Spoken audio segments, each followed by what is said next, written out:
घटना चक्र, सह प्रायोजक MDH मसाले, असली मसाले से MDH और पेट्रोलियम कंजर्वेशन रिसर्च एसोसिएशन। फिजूल गैस इस्तेमाल करने से कोई भी फैमिली बर्बाद हो सकती है।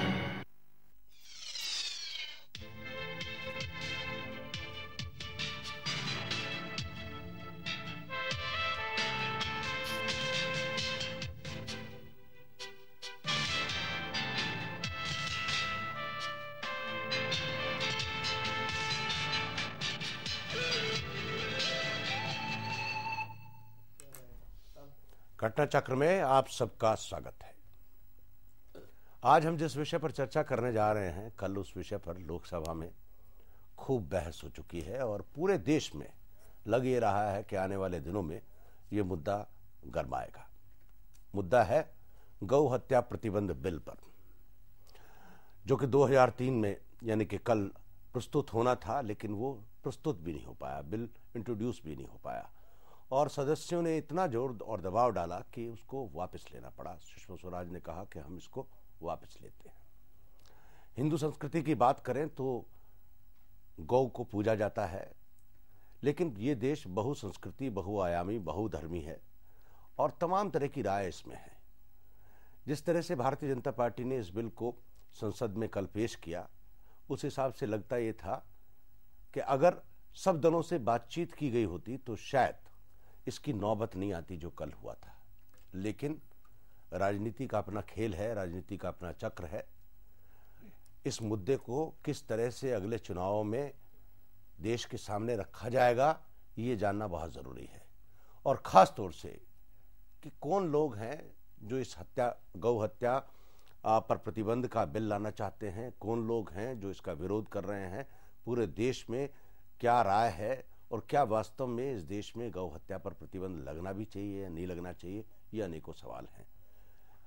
आप सोच रहे होंगे कि इस बारे में दो राय कैसे हो सकती हैं, इस पर तो तुरंत बिल लाना चाहिए और तुरंत प्रतिबंध लगना चाहिए, लेकिन नहीं। कल जो लोकसभा में हुआ है उससे मुख्तलिफ राय उभर करके आई हैं। आज हम इसी मुद्दे पर चर्चा करेंगे कि वास्तव में गौ हत्या प्रतिबंध बिल के आने में रुकावटें क्या हैं और क्यों ये बिल नहीं आना चाहिए। बातचीत में हमारे साथ शामिल हैं, मैं आपका परिचय करा दूं, ई अहमद साहब हैं, सांसद हैं मुस्लिम लीग के, केरला से आते हैं। अहमद साहब, आपका स्वागत है हमारे इस कार्यक्रम में। और हमारे बीच में हनन मुल्ला साहब हैं जो कि सांसद हैं कम्युनिस्ट पार्टी मार्क्सवादी के। हनन मुल्ला साहब, आपका भी स्वागत है हमारे इस कार्यक्रम में। और हमारे बीच में इस विषय के बहुत बढ़िया जानकार, जिन्होंने कि अपना प्राइवेट मेंबर बिल में भी इसको पेश किया था और लगातार संसद को बताया था कि क्यों इस बिल का आना जरूरी है, योगी आदित्यनाथ जी हैं हमारे बीच में, सांसद हैं भारतीय जनता पार्टी के। आदित्यनाथ जी, आपका भी स्वागत है हमारे इस कार्यक्रम में। बातचीत की शुरुआत हम आपसे करेंगे योगी जी, कि आप हमको ये बताइए कि इस बिल का आना क्यों जरूरी है, और ये बिल आया और वापस हो गया, उसकी बात बाद में करेंगे। त्यागी जी, आप जानते हैं कि भारत एक धर्म एवं कृषि प्रधान राष्ट्र है। संभवतः विश्व में कुछ ही ऐसे देश होंगे, वो भी नाम मात्र के होंगे, जिनकी 70 से 75% जनसंख्या कृषि पर निर्भर करती है, और उसमें से भारत एक है। देश की धर्म प्रधान और देश की कृषि प्रधान व्यवस्था को जोड़ने का कार्य अगर कोई एक करती है तो गौ माता करती है। इसलिए हमारे यहाँ गौ को माता के रूप में, यानी सबसे पवित्र वस्तु को हमने माता की संज्ञा दी है और उस पवित्रता के रूप में हमने गौ माता को माना है। धार्मिक दृष्टि से आपने जो कहा, पहले कहा कि बहुत संस्कृति बहुत धर्म, देखिए यहाँ पे एक ही धर्म है और संस्कृति एक ही होती है। पंथ और मजहब अलग अलग हो सकते हैं, और मैं समझता हूँ कि इस देश के बहुसंख्यक वर्ग में, बहुसंख्यक समाज ने गौ माता को एक यानी उसको अपनी पवित्रता की प्रतीक के रूप में माना है, भारतीय संस्कृति की प्रतीक के रूप में उसको माना है और उसको माता की उपाधि दी है। हमारे सभी शास्त्रों ने इसको माना है। और भारत जैसे कृषि प्रधान देश में भगवान कृष्ण ने भी इस देश में राजा की पूजा की तुलना में गोवर्धन पूजा की, गौ की पूजा की प्रधानता दी थी और मैं समझता हूं कि इसलिए भारत की जैसे देश में जो धर्म प्रधान भी है, कृषि प्रधान भी है, अगर ये देश धर्म प्रधान नहीं होता तो संभवतः इस देश में अन्य मजहब और अन्य पंथों के अनुयायियों को न शरण मिलती, न उनको फलने फूलने का अवसर मिलता। वो मुद्दा दूसरा है। वो इसी में आता है। धर्म प्रधान देश है, इसलिए हर धर्म और हर मजहब का सम्मान इस देश के अंदर हुआ है।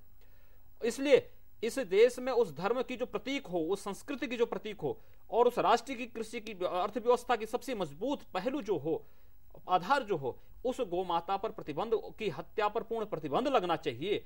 इसके लिए यह हम लोग बार बार आवाज न केवल हम उठाते रहे, बल्कि विभिन्न सांस्कृतिक संगठन, विभिन्न धार्मिक संगठन, विभिन्न समय में हिंदू संगठन भी इस संबंध में आवाज उठाते रहे हैं।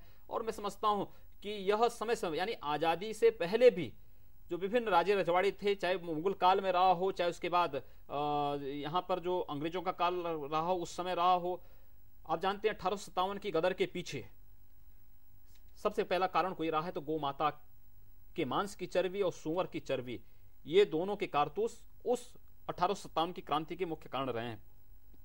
उसके उपरांत भी समय समय पर मांग उठती रही, और आजादी के पूर्व भी महात्मा गांधी ने एक ही बात कही थी कि देश में देश आजाद होते ही सबसे पहला कोई कानून बनेगा तो गौ माता की हत्या पर पूर्ण प्रतिबंध वाला कानून बनेगा। आजादी के बाद देश का संविधान बन रहा था, उस समय भी इस प्रकार की व्यवस्थाएं दी गई थी। आप देखेंगे कि इसको स्टेट लिस्ट में भी आर्टिकल 48 में भी लिया गया, और साथ साथ कंकरेंट लिस्ट में भी इस व्यवस्था को दिया गया था, जिसके तहत कि दोनों के पास अधिकार रहे। जहां स्टेट को अधिकार है कि स्टेट अपने यहां इस व्यवस्था को बनाए, वहीं कंकरेंट लिस्ट में सेंटर को भी अधिकार दिया गया है। और मैं समझता हूं कि समय समय पर, चाहे सरदार दातार सिंह की अध्यक्षता में गठित पहली कमेटी रही हो, चाहे 1966-67 का वो आंदोलन रहा हो, जिससे प्रभावित होकर के 1967 में महामहिम राष्ट्रपति को अपने भाषण में इस बात की व्यवस्था देनी पड़ी थी। और चाहे इस समय ये बात की जा रही है, मैं समझता हूं देश की परिस्थिति के अनुरूप, देश की बहुसंख्यक जनता की आस्था और उनके सम्मान को ध्यान में रख करके, और देश की धन प्रधान और देश की कृषि प्रधान व्यवस्था को जोड़ने का एक आधार, एक प्रतीक, इस भारतीय संस्कृति की जो प्रतीक है गौ माता, उसकी हत्या पर पूर्ण प्रतिबंध लग सके। क्योंकि आजादी इसके समय और आज के समय में जो अंतर आया है, मानव मनुष्य और गौ के अनुपात में अंतर आया है। इस अनुपात को उस पे आते हैं। इसलिए जो है इस एक ही कड़ी है जो दोनों व्यवस्थाओं को जोड़ सकती है। इस देश में सांप्रदायिक सौहार्द की अच्छी प्रतीक बन सकती है। इसलिए गौ हत्या पर प्रतिबंध लगाने की हम पहल करते हैं, हम अनुरोध करते हैं, और इसके लिए हम लोगों ने सरकार से बार बार अनुरोध किया। उसके लिए मैंने चाहे अपनी व्यक्तिगत स्तर पर निजी विधेयक भी प्रस्तुत किया, मेरे एक साथी ने निजी प्रस्ताव भी प्रस्तुत किया, और समय समय जब भी अवसर मिलता हम लोग इस आवाज को उठाते हैं। मौला साहब ये बताइए, why it should be opposed?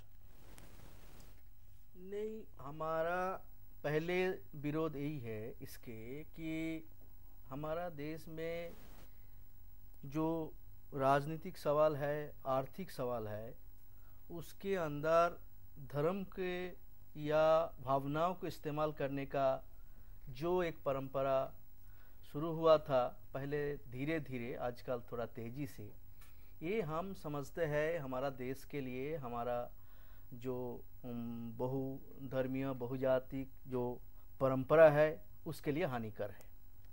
इसलिए ये कोई एक भावना के आधार पर ये जो लाना, इसलिए हम इसको विरोध करते हैं। दूसरी बात है जो महंत जी कहा कि कृषि के साथ, कृषि के दृष्टिकोण से भी इसको विरोध करना बहुत जरूरी है, क्योंकि कृषि हमारा बिल में भी है कि ऑर्गेनिक, जैसे कहा गया ऑर्गेनिक एग्रीकल्चर, गाय को बताया, तो एग्रीकल्चर जो है वो हमारा हिंदुस्तान में जो संविधान है, फेडरल कॉन्स्टिट्यूशन, वो संविधान एग्रीकल्चर में है। तो इसलिए एग्रीकल्चर स्टेट का सब्जेक्ट है। एग्रीकल्चर के साथ जुड़ा हुआ कोई सवाल को कोई स्टेट्स के अधिकार पर हस्तक्षेप करने का कोशिश होगा, तो इसलिए दूसरे इसको विरोध करना है। तीसरे जो कारण है कि एग्रीकल्चर में भी हमारा देश में फॉडर का कमी है।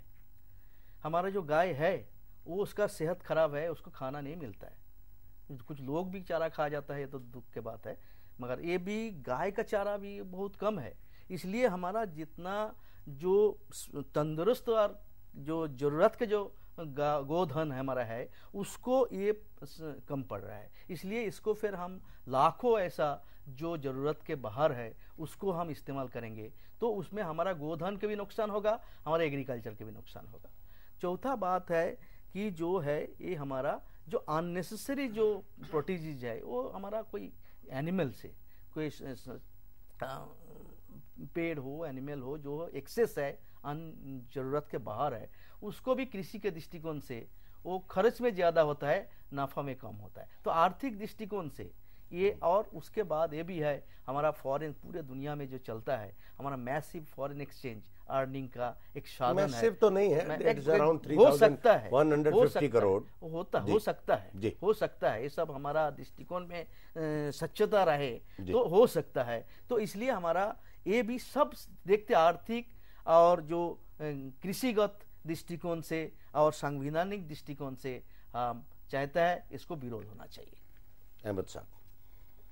Yes, I am generally in agreement with my friend Hanan Malan.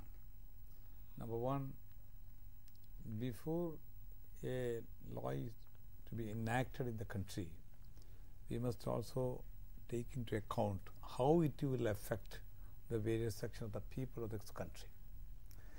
This law has been brought in with some ulterior political motives. For the last 50 years, these people did not even think of bringing such a law, and they have now taken the whatever is provided there in the concurrent list, the prevention of cruelty of animals. Is it only the cow, the animal in the country?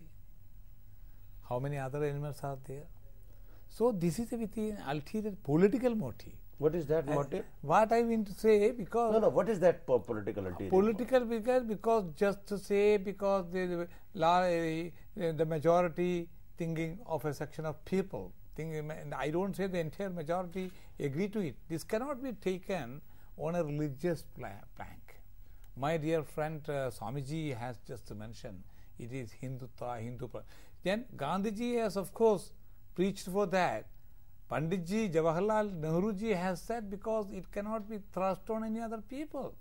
You cannot impose one's will on other people. That is what is India. No, you are opposing on, you see. I am opposing on 3 grounds. Number one, this will affect our economy substantially because yet to even now, though cows the grazing there, they are even these animals are even eating whatever the waste, including the plastic, and getting killed like anything. Nobody is there to see. Everybody say it is holy cow, and it is. Of course, I don't want to wound the sentiments of anybody in this country. I would honor the religious sentiments of everybody. But once you say this is my God and you should do, and everybody to know, this is the situation is different from state to state. You want to and say I just would say no. You want to say let the Hindu worship the cow. You do not have any objection, but that bill should not be brought into the parliament to save and to prevent the cruelty on the cows. Yes, cruelty. In the name of the cruelty, you are doing something very cruel to other people, because the beef eaters are not only the Muslims or Christians. Beef eaters are there among the Hindus, tribals, and also Dalits. All of them are eating, and you don't find fault with them. You only to say because it is not very much. As a matter of fact, I may not be eating, but there are many people, even among the large section of Hindus, some Hindus say it is holy, we don't want the cows from India. When a moment they go out of the country, they would say, this is not Indian cow, we can very well eat. People are also like that. But you must also bear in mind, this has been the employment which provides the meat export. Near about 15 lakh people are employed on this. 15 lakh. I have the full data. You cannot give 15 employment in the country. But then another problem as I had, 5 राज्य में चुनाव है, ये जल्दी था, और ये लाने का जो बिल ये सरकार को भी मालूम था, मगर एक नाटक था, बोला भाई गिर गया, उसके अपोजिशन से गिर गया। ये पॉलिटिकल कंपल्सन इसके पीछे बड़ा एक काम था, इसलिए वो लाया है। ये भी बात सच बात है। स्वामी जी मेरे पास ब्रेक का समय हो रहा है, मैं आपको पूरा समय दूंगा। Southern states like Kerala, Tamil Nadu, Karnataka, and even northeastern states, including West Bengal, And the people from Kerala would को like छोड़कर और नॉर्थ ईस्ट के राज्यों को छोड़ दिया जाए तो बाकी सब जगह प्रतिबंध है। राज्यों ने अपने स्तर पर कानून बनाया है। राज्यों ने केरला को छोड़ दिया जाए, नॉर्थ स्टेट के जो उत्तर पूर्व राज्यों को छोड़ दिया उत्तर पूर्व के राज्यों को छोड़ दिया जाए, सब जगह इस पे के लिए अपने अपने तरह, यानी जम्मू कश्मीर में तक कानून बना है, कानून है, जम्मू कश्मीर में कानून है, राज्यों को बनाने लेकिन उसमें विसंगतियां हैं। उन विसंगतियों को दूर करने के लिए हम लोग केंद्रीय कानून की मांग करते आए हैं कि केंद्रीय कानून बने और उस कानून के तहत हम लोग पूरे देश में उसको समान रूप से लागू कर सके हैं। पोटा आया ना, हाँ, पोटा में विसंगतियां है ना, वाई को आप ही के सहयोगी दल के नेता जेल में है नहीं है, उस विसंगति को दूर किया आपने। देखिए पोटो और ये दोनों में अंतर है। देखिए पोटो का इससे कोई संबंध नहीं है। पोटो का देखिए, आप देखिए बात कर रहे हैं कानून की। नहीं ना, मैं देखिए केंद्रीय कानून की बात मैंने मैं केंद्रीय कानून की बात कर रहा हूं। I am talking in principle about the law. You are saying that इस कानून में विसंगति है, उसमें विसंगति नहीं है। वाई को इज इन जेल? नहीं, देखिए विसंगति की राज्य के विभिन्न राज्यों के जो कानून बने हैं, उन कानूनों में जो विसंगतियां हैं, उन सब में एक रूपता लाने के लिए एक केंद्रीय कानून जो देश में समान रूप से लागू हो सके, इसलिए केंद्रीय कानून को हत्या पर पूर्ण प्रतिबंध बनाने के लिए इसकी मांग की जा रही है। आप सब चीजें समान रूप से लागू क्यों करना चाहते हैं देश में? देश में भाई उसकी आवश्यकता है, क्योंकि आप तो देखिए एक बात बताइए, क्या घर में भी सब चीजें समान रूप से लागू हो जाती हैं? बिल्कुल, अगर उस व्यवस्था को चलाना है तो मैं समझता हूं कि प्रत्येक को अनुशासन में रहना आवश्यक है, उस अपनी परंपराओं को मानना आवश्यक है, और परिवार तभी संगठित रह सकता है। अगर परिवार में किसी प्रकार के मतभेद हैं तो परिवार बिखर जाएगा, टूट जाएगा, और अगर कोई अनुशासित नहीं तो टूट जाएगा, बिखर जाएगा। वही स्थिति राष्ट्र के साथ भी होने आवश्यक है, और उसी रूप से एक व्यवस्थित तरीके से इस देश, तो आप इस देश का रेजिमेंटेशन चाहते हैं? मतलब नहीं, देखिए मैंने कहा ना, इस देश में अगर अन्य मजहब और पंथ के अनुयायियों के आस्था के प्रश्न पर सरकार उस मांग को मानती है, तो फिर गो के जो एक बहुत संख्यक वर्ग, इस देश के बहुसंख्यक वर्ग की आस्था की प्रतीक है, उसके लिए पूजनीय है। सीधा कहिए ना, 60% आबादी भाई 60% नहीं, 60% नहीं, इस देश की 85% जी 85% जनसंख्या इस बात के लिए। यही नहीं कि हर मुस्लिम भी इसके पक्ष में नहीं है, हर क्रिश्चियन भी इसके पक्ष में नहीं, इसको नहीं कहा जा सकता। सब लोग इसके विरोध में भी नहीं। वही नहीं, और कोई भी सरकार वही नहीं कह रहा हूं, बेवकूफ नहीं है यह जो गाय दूध देने वाला है उसको नहीं। देखिए आज, और जहां तक देखिए समाज में कोई काम में आने वाला नहीं है, जहां तक देखिए उसको ही लोग इस्तेमाल करते हैं। देखिए आज जहां तक आर्थिक पहलू की बात है, आज आपको देखा होगा भारतीय नस्ल की जो देसी गाय है, उसके मूत्र से कैंसर की प्रतिरोधक क्षमता की दवा बनाने की उसका पेटेंट प्राप्त हुआ है हमारी भारतीय एक फर्म को, देवलापार की एक संस्था को इसका पेटेंट उसको मिला है। यही नहीं, उससे विभिन्न प्रकार की दवाइयां बन रही हैं, उससे जेंटर सेट चलने प्रारंभ हुए हैं। अब ऑर्गेनिक खाद के माध्यम से भी, जो उस गोबर और इसके माध्यम से जो यानी बूढ़ी गायें हैं, जो अनुपयोगी जिसको लोग कहते थे, अब उसका गोबर और गौमूत्र के माध्यम से भी एक क्रांति आने जा रही है, जिसके माध्यम से आर्थिक रूप से अनुपयोगी नहीं रह पाएगी, अनुपयोगी नहीं रहे, आर्थिक दृष्टि से भी वह सबके हितकारी, यानी गौ माता को धार्मिक दृष्टि तो है ही, आर्थिक दृष्टि से भी उस अनुपयोगी नहीं है। और फिर जहां तक संख्या का प्रश्न है, मैं समझता हूं कि आजादी के समय गौ का जो भारत में 12 करोड़ गोवंश था, आज के दिन पर मात्र 4 करोड़ के रकम तो बढ़ा नहीं हो तो घटा है। आबादी बढ़ी है कि उस आबादी को रोकने के लिए आप क्या कर रहे हैं? नहीं, मैं एक छोटे से ब्रेक के बाद लौट करके आऊंगा। ब्रेक के बाद हम लोग फिर चर्चा करेंगे कि गो हत्या प्रतिबंध बिल क्यों जरूरी है और किस लिए आया, और इस बिल के माध्यम से कौन सी राजनीति की गई। छोटे से ब्रेक के बाद।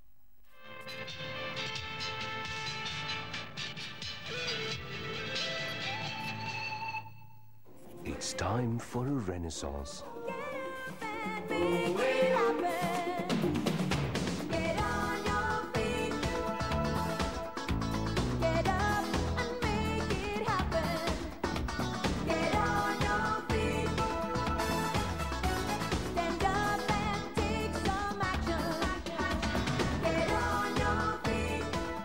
The Renaissance Goa Resort.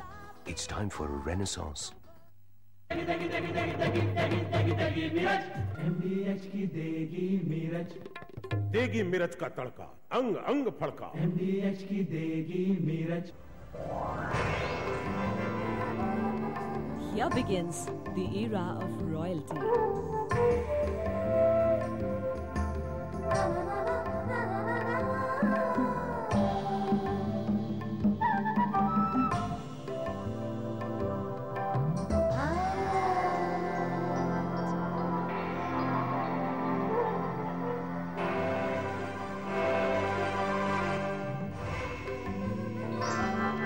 Designer clothing, of course.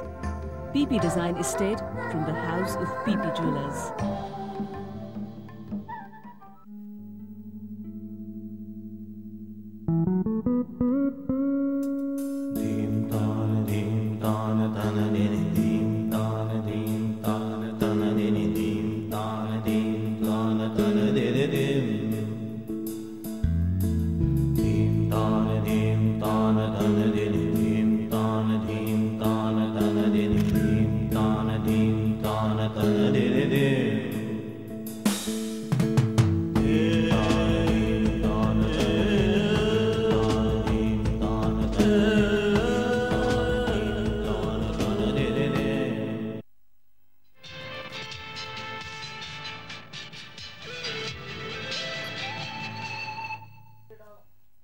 घटना चक्र में आप सबका एक बार फिर से स्वागत है। हम लोग चर्चा कर रहे हैं गौ हत्या प्रतिबंध बिल, यानी कि बिल का नाम तो है एक्चुअली में prevention of cruelty to cow bill 2003। हमारे साथ बातचीत में शामिल हैं, मैं आपका परिचय दोबारा से करा दूं, आदित्यनाथ योगी हैं, अनंत मोल्ला साहब हैं और ई अहमद साहब हैं जो इस चर्चा में भाग ले रहे हैं। लेकिन हम लोग चलेंगे एक ग्राफिक की और जहां के इस विवाद को एक पूरे नजरिए से देखेंगे कि वास्तव में विवाद क्या है। काउ स्लॉटर बिल, हालांकि ये माफ करेंगे आप, इस बिल की जगह कंट्रोवर्सी होना चाहिए था। देखिए, facing severe opposition from its own allies, the government was forced to backtrack from introducing in the Lok Sabha a bill seeking a countrywide ban on cow slaughter. The House plunged into turmoil soon after the Speaker, Mr. Manohar Joshi, called the Agriculture Minister Rajnath Singh, whose name was listed against the introduction of Prevention of Cruelty to Cows Bill 2003. Telugu Desam Party, the Trinamool, PMK and DMK members got agitated over the government decision to bring the bill. They were joined in by the members of the left parties, the Rashtriya Janata Dal and other parties. Anil Basu, CPIM and some other members of left parties were seen tearing papers which they claimed were copies of the bill. Government has decided to defer the introduction of Prevention of Cruelty to Cows Bill 2003 and an all-party meeting will be convened soon, Sushma Swaraj. We want to expose the government. You do not talk about consensus in this case, Somnath Chatterjee. The bill was also strongly opposed by senior JDU member Devendra Prasad Yadav, who did not even favor its introduction. A ban on cow slaughter was not outside the NDA agenda, and so the government did not see the need to have consultations with the allies on the issue, Sushma Swaraj. Today, when we saw there was no consensus, we felt the need for an NDA meeting, Sushma Swaraj. Swaraj pointed out that among the allies which opposed the legislation, TDP and Trinamool Congress were not cabinet members. DMK leader and Union Minister T.R. Balu was not present at the cabinet meeting which had cleared the bill and added that the reservation of the party was not in tune with collective responsibility of the cabinet. Sushma Swaraj, cow slaughter prevention bill would disturb communal harmony, M. Karunanidhi. Some northeastern states had opposed any ban on cow slaughter. Even the BJP in these states was opposed to such a ban. By making the bill applicable to all states other than Jammu and Kashmir would only complicate the Kashmir problem, Mr. Karunanidhi. The MDMK will oppose the bill on cow slaughter by co. India is a secular country and the sentiments of all religious sections should be taken into consideration by co. The government did not think it proper to consult its own NDA partners, thereby inviting their objections to the bill which ultimately could not be introduced, Congress spokesman Satyavrat Chaturvedi. This was yet another example of the government functioning in a casual manner, Satyavrat Chaturvedi. Our party was not in principle against banning cow slaughter. The Congress, however, is opposed to the ban on technical grounds as the issue fell into the state list, making it beyond the competence of Parliament to legislate, Satyavrat Chaturvedi. Sharp divisions within the Congress over the bill. Madhya Pradesh CM Digvijay Singh all for the ban. He has even made the cow the state animal, but Kerala Northeast CMs are opposed to it. Our party was all for the bill because the cow is our mother, Shiv Sena member Chandrakant Khaire. It is an election stunt, Muslim League member GM Banatwala. The government did not consult me. Sensitive issues must be taken up only after evolving consensus. Some people eat beef, it has economic implications. Besides, it is a state subject. They should first consult all states. If all states agree, they can go ahead with the legislation. Chandrababu Naidu. हम लोग बातचीत शुरू करेंगे स्वामी जी से। स्वामी जी से सबसे बड़ा सवाल तो ये पूछेंगे कि ये एनडीए की सरकार है, आप लोग कहते हैं, और एनडीए से कंसल्ट नहीं किया गया और एनडीए के मेंबर्स ने इसका अपोज किया, तो आपको लगता है कि आप कहीं ना कहीं बीजेपी की सरकार चला रहे हैं और बीजेपी का एजेंडा पूरा कर रहे हैं इस बिल को सबमिट करके? देखिए, किसी भी सरकार का दायित्व तो बनता है कि देश के बहुसंख्यक वर्ग की भावनाओं का सम्मान करें, और मैं समझता हूं कि इस मामले में जो विरोध हो रहा है वह विरोध केवल राजनीतिक कारणों से हो रहा है। उस विरोध के पीछे कोई ऐसे कारण नहीं कि जिन कारणों को गिना जा सके कि या इसमें देखिए स्वामी जी, मैंने बड़ा सटीक सवाल पूछा।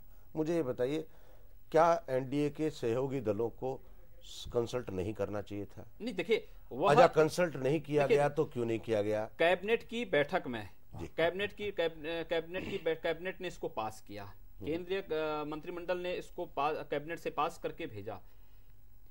उसमें मैं मानता हूं कि दो दल उसमें नहीं रहे होंगे, एक टीडीपी नहीं रहा होगा, एक तृणमूल कांग्रेस नहीं रहा होगा, डीएमके के बालूजी वहां नहीं थे। ये बात सब बाद में आई है, और इस बारे में सरकार को बातचीत तो उन लोगों से करनी चाहिए थी, लेकिन हर चीज को वहां पर जाकर के हल्ला करना और वहां पर अनावश्यक संसद के बाद, अभी तो इंट्रोड्यूस हो रहा है, संसद में बिल को इंट्रोड्यूस करने से रोकना मैं समझता हूं कि गलत है। आपको कोई संशोधन पेश करना है तो आपको कोई इसमें आपत्ति है तो अपना संशोधन पेश करिए, उस पर बहस करिए। पास नहीं होने देना है तो उसके बारे में सरकार के सामने अपनी बात रखिए, लेकिन जनता के सामने बात तो वे विचार तो सामने आनी चाहिए कि किन कारणों से इस पर बैन नहीं लगना चाहिए। यह बातें सामने आनी चाहिए।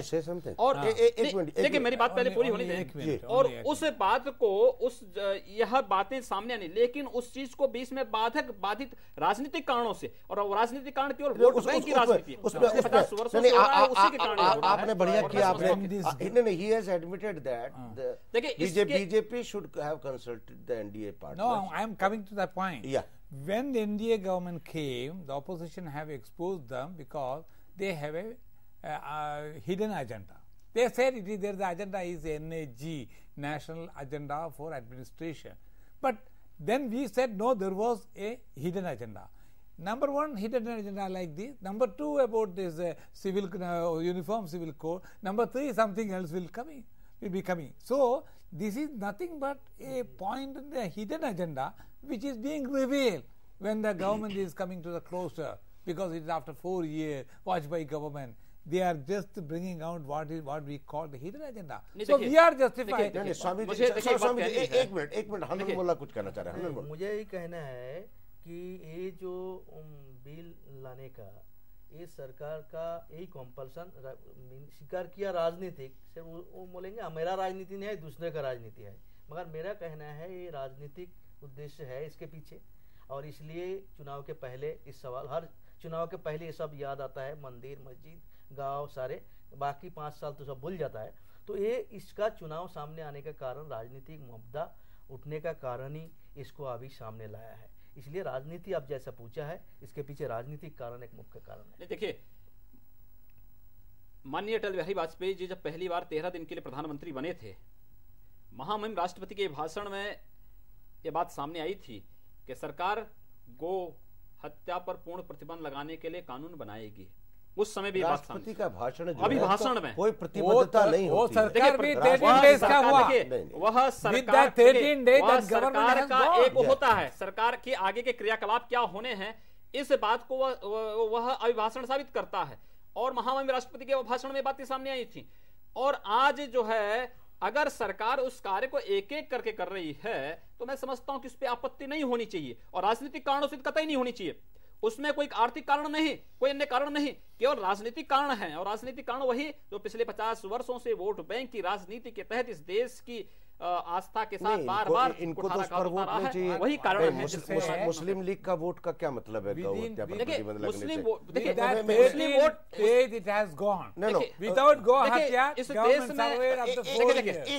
इस देश में कुछ राजनीतिक दल ऐसे हैं, देखिए कांग्रेस ने पिछले 50 वर्षों में इस देश की जनता को छला है, स्वामी जी, इस स्वामी देश जी, के आम स्वामी जी, जनमानस ने स्वामी जी, धन से उसका सहयोग किया, स्वामी जी, लेकिन उसने चला है। उस पर्टिनेंट बात पे आता हूं। अन्य दलों ने भी स्वामी जी इसी में यही वो किया है। स्वामी जी, एक मिनट, मैं I want to ask one question from you mister Ahmed. Is this the polity involved in your opposition also? Because the most Muslim eats beef, and because it does not. That is the fundamental rights of a person to have whatever the food he would like to have. Yes. Only because you say this is the holy cow, you cannot slaughter. And if it is a matter of cruelty, माननीय उच्चतम न्यायालय ने पश्चिमी बंगाल के एक मामले में जब बकर ईद के दिन गाय काटने की बात आई थी, सरकार ने प्रतिबंध लगाने की बात की, फिर उच्चतम न्यायालय मामला आया, उच्चतम न्यायालय ने इस बात को कहा कि बकर ईद के दिन गो काटना या गो मांस खाना या किसी भी मुसलमान का मौलिक अधिकार नहीं हो सकता, उसका फंडामेंटल राइट नहीं हो सकता है। और आज फंडामेंटल राइट के नाम पर इस बात को किया जा रहा है। मुसलमान के नाम पे नहीं है, हमारा आर्टिकल 15(2) का ए में है, हम कोई रेस्टोरेंट में जाके हम पसंद खाना खा सकते हैं।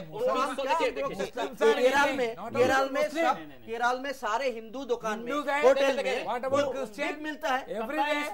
इस बात को पता ही नहीं भाई, देखिए आर्टिकल जो 15 की बातें कर रहे हैं, संविधान के 44वें संशोधन के माध्यम से बातें भी सामने क्लियर हो चुकी हैं कि यह यानी इस किसी प्रकार का सेंटर इस प्रकार का कोई लॉ बनाता है जो राष्ट्र के व्यापक हित में हो, तो मैं समझता हूं कि उस पर यह लागू नहीं हो सकता है। और इस बात को सुप्रीम कोर्ट कहता है कि किसी का फंडामेंटल राइट नहीं हो सकता है, गो खाना गो काटना उसका फंडामेंटल राइट नहीं हो सकता। एक सवाल मैं पूछता हूं मिस्टर ई अहमद, हजारों साल से डेवलप करता है, एक दिन में नहीं होता। एक मिनट, मैं mister E Ahmed, can you, I just want to ask a question, whether it be cow or whether it is a pig or whether it is a bird or whether it is anything, if this bill has to come, if this bill has to come in totality on cruelty basis, I am talking about, don't you agree with it? Rather to oppose this bill particularly on the cow, why don't you say that if we have to be the environment friendly or eco friendly, the bill should come on all the animals on against the cruelty? I just would like to say, in a country like India, where 1 billion people are living, they have the different tastes, different way of life, different religion to profess, different customs are there. You cannot have a uniform law. That is the thing. Law must be, you must be able to implement law. If you would say, in the name of cruelty, nothing can be slaughtered, nothing can be, then it itself will be a big burden on the part of the government. How you will be able to dispose of if it will be all being, there is a penderpest was war. What is the penderpest? Penderpest was a disease for the animal.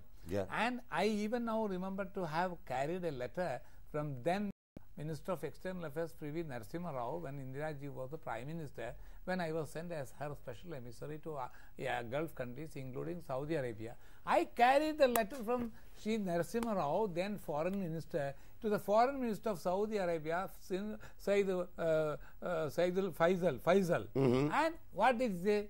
Because of the name of the penderpest, our meat you are not accepting. Please accept it. There is no penderpest. We are taking all care. It should be to avoid the penderpest effect. We are talking about the beef export. Beef export. No, even what I mean to say, even our rulers, the people in the government, and also whether it is bureaucracy or the democratic nature of elected people, everybody, the government itself thinks it is a must for the economic development of the country. It is not a matter of a religion, whether a Muslim is eating. I know Narasimha Rao doesn't eat meat. But Narasimha Rao, as the External Affairs Minister of the country, has a duty to convey the feelings and the sentiments as well as the economic growth of the country to other countries so as to accept our meat or beef. So therefore I would say you don't take all यह तो किसी हिंदू के लिए गो मांस खाने के खाना उसी प्रकार से अपमानजनक होगा जैसे कहा जाए किसी मुसलमान को किसी को सूअर का मांस खिला दिया जाए, ठीक है ना। यह उसी प्रकार की स्थिति पैदा करना चाहते हैं। इस देश में कोई भी हिंदू गो मांस नहीं खाता है और न बाहर खाता है। हिंदू के लिए चाहे वो कोई भी हो, चाहे वो दलित हो, चाहे कोई आप ये कहना चाहते हैं जो गो मांस खाता वो हिंदू नहीं है? देखिए बिल्कुल हिंदू नहीं है। और देखिए वो उसके लिए पूजनीय है। और यह उसी प्रकार से होगा जिस प्रकार से अगर मैं कह दूं कि नहीं, ग्रामीण क्षेत्रों में जो गरीब मुसलमान सुअर का मांस खा लेता है, क्या इस बात को स्वीकार किया जा सकता है? नहीं स्वीकार किया। और फिर मैं कहता हूं कि अगर इस देश में लोग कहते हैं कि ये नहीं हो सकता है, तो फिर अगर एक समान उसके तहत, यानी ये लोग कभी तो कहते हैं कि इस देश में हम कानून के साथ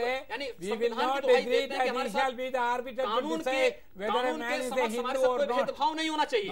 लेकिन वही दूसरी तरफ, एक तरफ संविधान के आर्टिकल 14 को कहते हैं कि कानून के विषय में कोई भेदभाव नहीं होना चाहिए।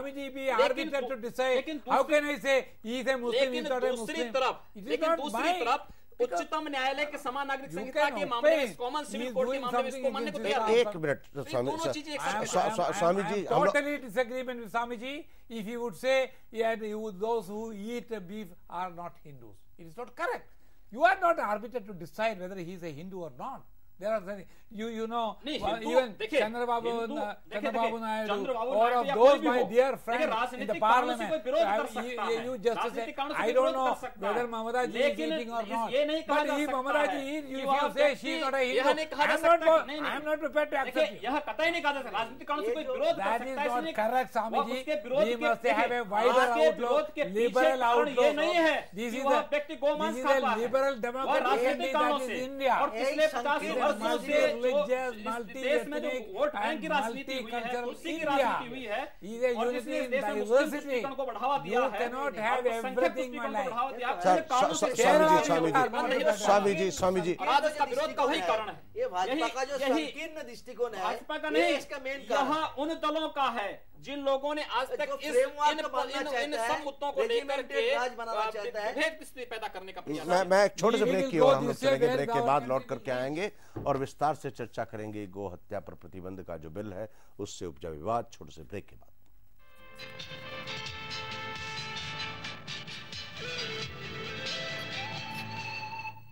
It was a constant struggle. Now she is confident of her future. Concern India Foundation strives to give the disadvantaged a better future with your help.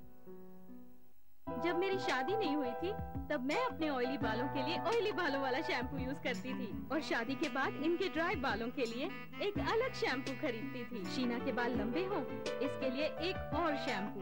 तंग आ गई थी हर बार के अलग अलग शैम्पू से। फिर मैंने पाया सिम्को एक्स्ट्रा केयर हर्बल शैम्पू। इसमें है आंवला, रीठा और शिकाकाई का उचित मिश्रण जो देता है आपके बालों को संपूर्ण सुरक्षा और भरपूर पोषण। Simco extra care herbal shampoo, extra herbs, extra results. इस उम्र में भी मेरे सारे के सारे दांत सुरक्षित हैं।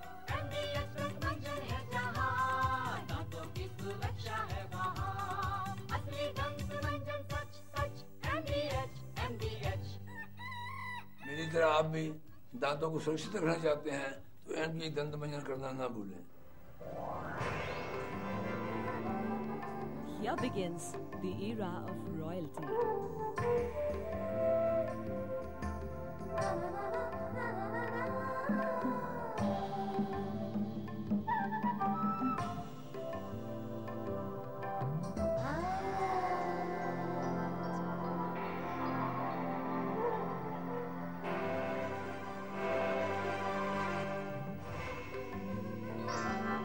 For designer clothing, of course. PP Design Estate from the house of PP Jewelers.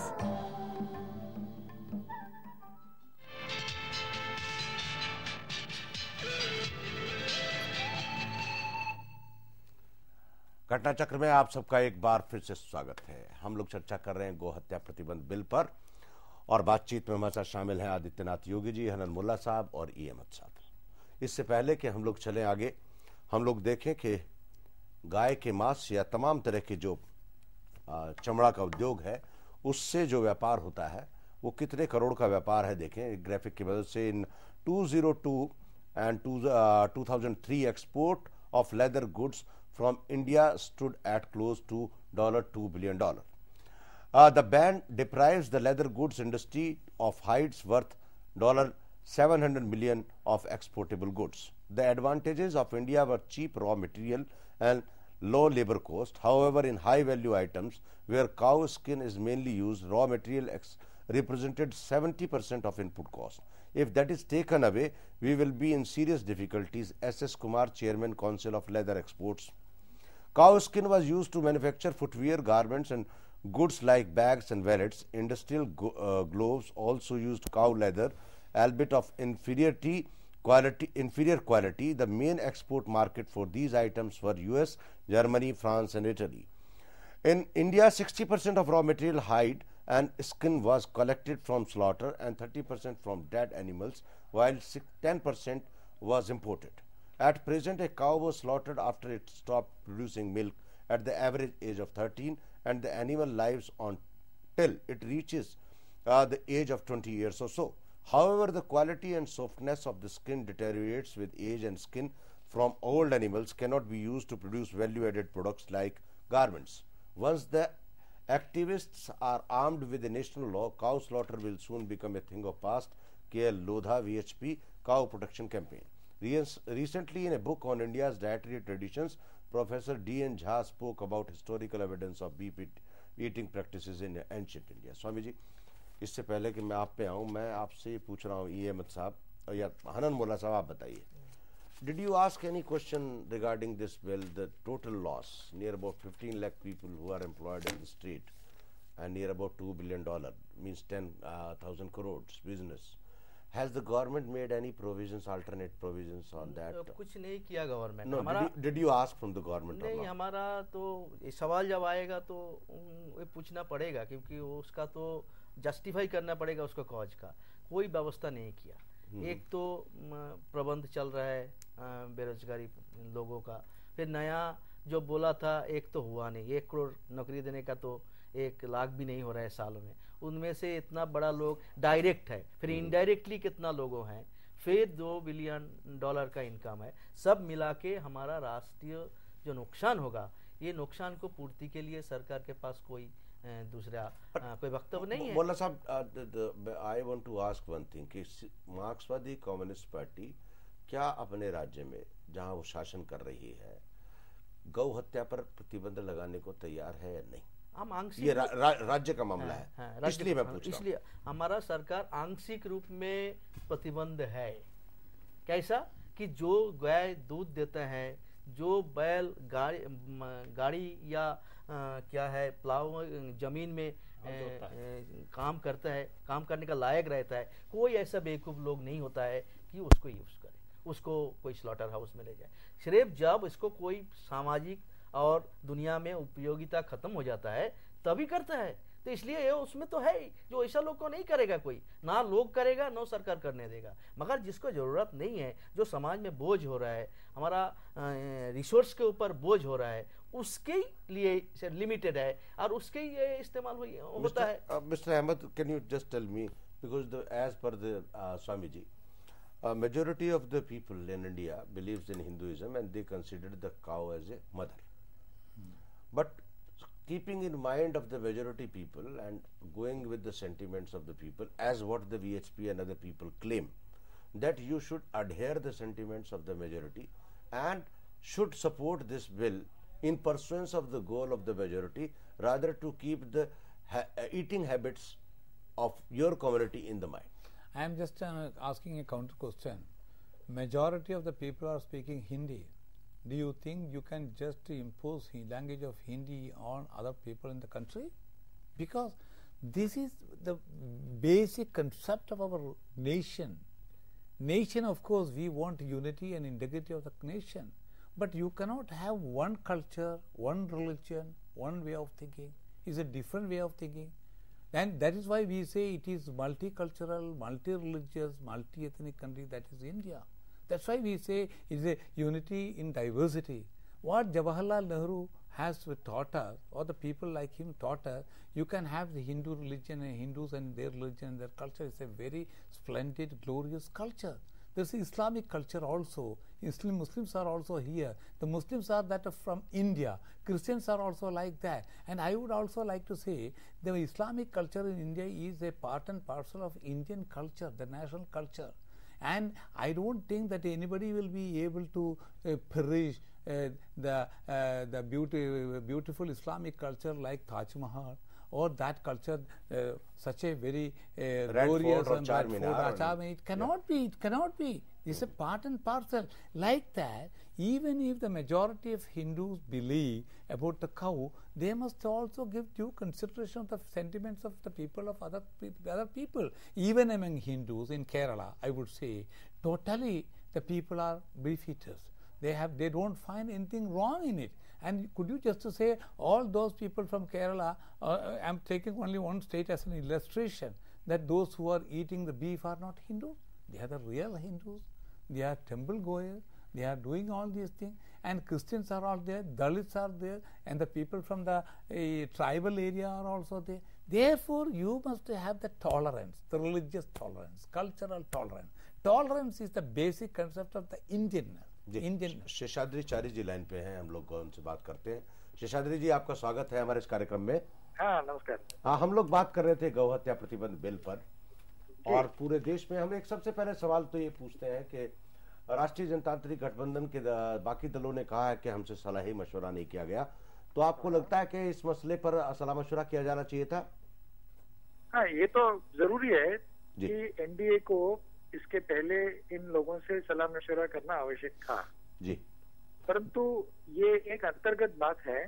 इसके पहले भी इस विषय के बारे में एनडीए में चर्चा हो चुकी है, और एनडीए के जो पार्टनर्स हैं जिन्होंने पार्लियामेंट में इस प्रकार का स्टैंड लिया, उनमें से किसी ने भी इसके पहले ये नहीं कहा कि इस प्रकार का बिल आप ला नहीं सकते हैं। इसलिए अगर किसी प्रकार का इनका विरोध है तो इतना ही है कि ये स्टेट सब्जेक्ट है, इसमें सेंटर क्यों दखलंदाजी करे, यही उनका ऑब्जेक्शन है। नहीं, मगर मैं दूसरी बात पूछ रहा हूँ। आप मुझे ये बताएं ना, जबकि सब राज्यों के पास अधिकार है और अधिकतर राज्यों ने इस पर प्रतिबंध भी लगाया हुआ है अपने अपने राज्य की सीमा के हिसाब से, तो फिर ऐसे में एक केंद्रीय कानून बनाने की क्या आवश्यकता है? नहीं, देखिए, जैसे राज्य के कानून तो अलग हैं, लेकिन राज्य के कानून और राज्य के विषय में, जिसको स्टेट लिस्ट कहते हैं, होने के बाद कोई विषय सेंट्रल लिस्ट में हो ही नहीं सकता है, इस प्रकार का बंधन नहीं है। और जैसे कि गौ हत्या का विषय है, उसका लेना देना एग्रीकल्चर से संबंधित है, आर्थिक विषयों से संबंधित है।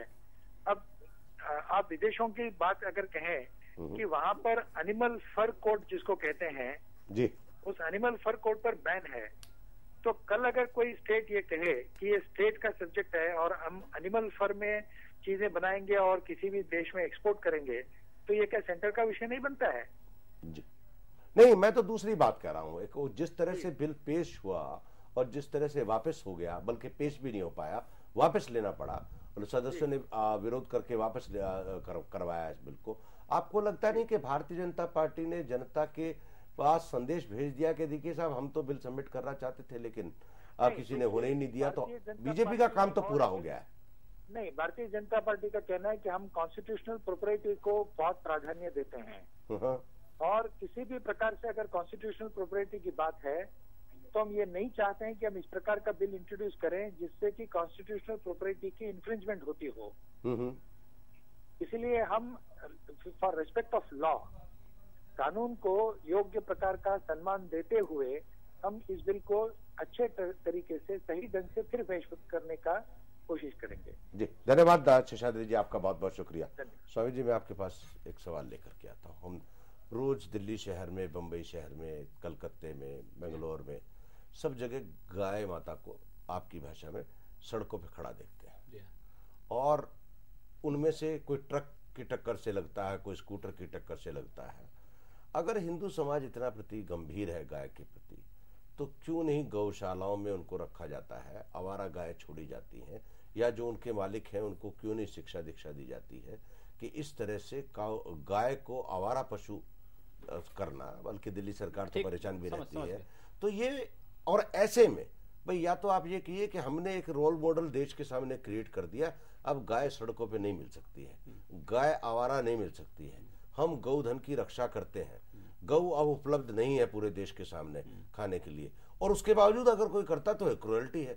तो या तो आप पूरे देश की गायों का प्रोटेक्शन का ठेका ले लें, तब तो आप दूसरे समाज से बात करें कि भाई ये उपलब्धि नहीं है। देखिए, उसमें जो है, देखिए, पूर्व की सरकारों की उदासीनता के कारण है। हमारे यहाँ बहुत पहले से परंपराएं चली आई थी।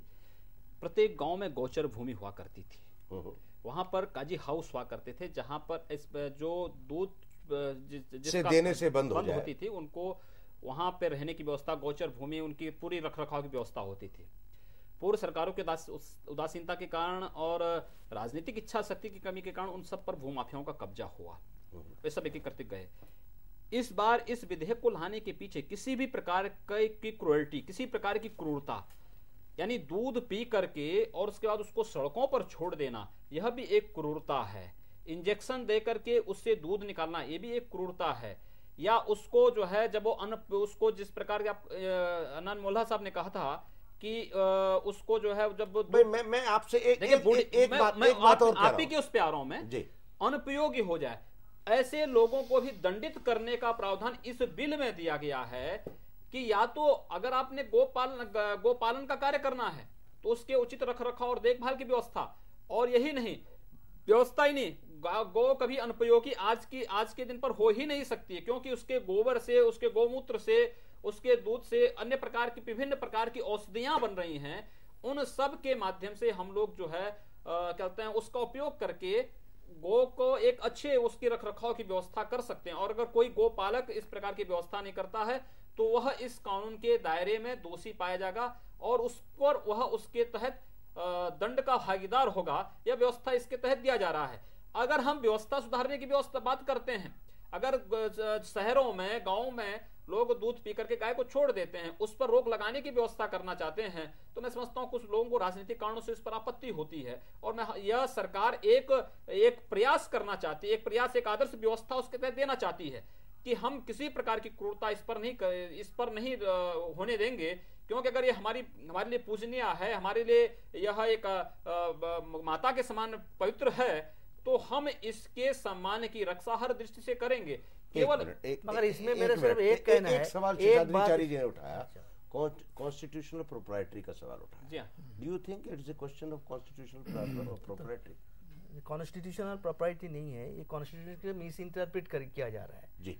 मैं तो बोला ना, क्रूएल्टी का आधार ले रहा है, बाकी जो एग्रीकल्चर जो बेसिक जो बात है उसको आड़ में रख के, पीछे रख के, तो मेरे ऐसा कहना है जो कानून जिस तरह इसको लाने का जो कोशिश हुआ है, इसमें जो हमारा परंपरा है, हम बोलता ही है आप रुचि खाना, ये हिंदुस्तान का परंपरा है हजारों साल से।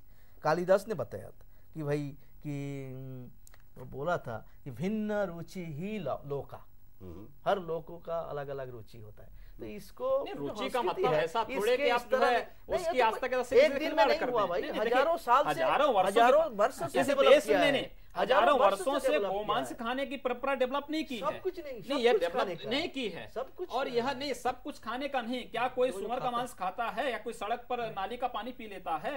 मगर आप मेरे जो मैं कहना चाहता था, एक बात कहना, इनकी बात सुन ले आप, उसके बाद देखिए एक बात, इस देश के बहुसंख्यक समाज को अपमानित करने की एक प्रक्रिया है।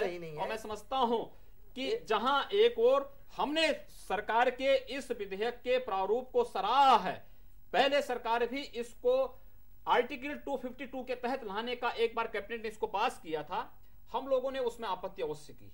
आपत्ति इसलिए की थी क्योंकि उसमें एक ऑप्शनल था, कि उसमें एक विकल्प था कि 2 राज्य कोई भी विधानमंडल जहां के पास करके संकल्प भेज देंगे, सरकार उस पर कानून बना देगी इस आर्टिकल के तहत। हम लोगों को उस पर आपत्ति थी, क्योंकि अगर विकल्प ही किसी को लेना है तो जिन राज्यों में है वे राज्य भी क्यों लागू करेंगे, और फिर राजनीतिक कारणों से, वोट बैंक की दृष्टि से क्यों लागू कर पाएंगे? पश्चिम बंगाल जैसी सरकार है वो, या केरला या तमाम जैसे, आपको लगता है नहीं कर पाएंगे? नहीं, एक बात बताइए, एक बात बताइए, नहीं मुझे एक बात बताइए, अविश्वास प्रस्ताव पर जब आपको 312 वोट मिल सकता है, 312 वोट मिला, 312 वोट मिल सकता है, तो आप अगर इस बिल के प्रति सिंसियर होते नेक्स्ट मॉर्निंग में, तो आपको 312 वोट नहीं मिल सकता था। देखिए मिलेगा भाई, आप ये बात तो गले हमको नहीं उतर रही है, हमें विश्वास है। देखिए मैंने कहा ना कि आप देखें यहाँ पर कुछ बातों पर, राम जन्मभूमि के मुद्दे के बारे में एक प्रश्न उठता है कि न्यायालय जो फैसला देगा, माननीय उच्चतम न्यायालय कॉमन सिविल कोड के मामले में एक बार नहीं 4 बार कह चुका है, एक बार 4 बार कह चुका है। आपको अरे नहीं, आपको सरकार बचानी है तो आप 312 वोट, और आप जब ये बिल लाने लगते हैं तो आप सर्वमान्य कॉन्स्टिट्यूशन के बारे में, कॉन्स्टिट्यूशन के बारे में किसी भी सरकार, मेरा आपके पूरा हो जाए ना, किसी भी, देखिए सरकार जो लोकतांत्रिक तरीके से जो सदस्य चुने गए हैं एनडीए की सरकार ने उन सब की भावना का ख्याल रखा है। हो सकता है कुछ लोग राजनीतिक कारणों से कर रहे हो सकता है लोगों ने बिल के प्रारूप को ना पढ़ा हो, उसको ना देखा हो, उसको उसने समझा हो। जब उसको पढ़ लेंगे, समझ लेंगे, तो मैं समझता हूं कि बहुत सारे लोगों का विरोध स्वतः ही समाप्त हो जाएगा, दूर हो जाएगा। और इस प्रकार की जो 312 कह रहे 312 से ज्यादा लोग इसमें आएंगे। मैंने स्वयं तमाम सदस्यों से बातचीत की। हमारे एक मिनट स्वामी जी उनकी बात भी सुन लें। Founding fathers of our constitution in their collective wisdom had made certain provisions in the constitution to maintain the integrity of the country as a unitary nature, as well as giving strength to the federal structure of the country. That's why you can very well see in the question of this uniform civil code came, they put it there in the directive principle of the state policy, not as a fundamental right. And here also about this Gohatya or this cow slaughter, everything, they put it to the state list, because let a state, in a state, if the majority of that people, they would like to have such a ban, let them have it. And if you will impose that one to another state, because the unity of the country, the federal, I'm just telling, the infringement दोनों में, state list में भी है, साथ साथ concurrent list में, जिसमें centre को कानून बनाने का अधिकार है, इसी के तहत government is misusing the provision. No, Swamiji, please listen. संविधान का आर्टिकल 14 भी इस बात को कहता है। स्वामी जी समय खत्म हो गया मेरे पास। You should not. अहमद साहब समय खत्म हो गया है। I just want to know in a one sentence, what will be the fate of this bill? Tell me just yes or no. What's that? What will be the fate of this bill? This will, if the secularism will survive in this country, this bill will ये bill तो पारित नहीं होगा, क्योंकि देश का जो शुभ चिंतक लोग हैं वो इसको समर्थन नहीं करेंगे। देखिए एक सेंटेंस में मेरे पास समय नहीं है। यह बिल अवश्य पास होगा। But that's all. धन्यवाद आपका, बहुत बहुत शुक्रिया। जब सुषमा स्वराज ने कहा कि सब दलों की एक कमेटी बनेगी और वो इस बिल पर एक राय देगी, तो आप समझ सकते हैं कि जब भी किसी विवादित बिल पर कमेटी बनती है तो उसका क्या हश्र होता है। मेरी राजनीतिक समझ ये कहती है कि ये बिल कभी कोई सूर्य की रोशनी नहीं देख पाएगा। हालांकि इस बिल का एक राजनीतिक उद्देश्य, जिसको भारतीय जनता पार्टी प्रसारित करने में सफल रही है, कि बिल हमने पेश कर दिया है, कुछ दलों ने हमारे को समर्थन नहीं दिया या हमारा साथ नहीं दिया, इसलिए बिल पास नहीं हो सका। अब हमको समर्थन चाहिए, तभी ये बिल सूर्य की रोशनी देखेगा। कल हम फिर मिलेंगे नए विषय के साथ, नए मेहमानों के साथ। तब तक के लिए धन्यवाद, नमस्कार, खुदाफिज।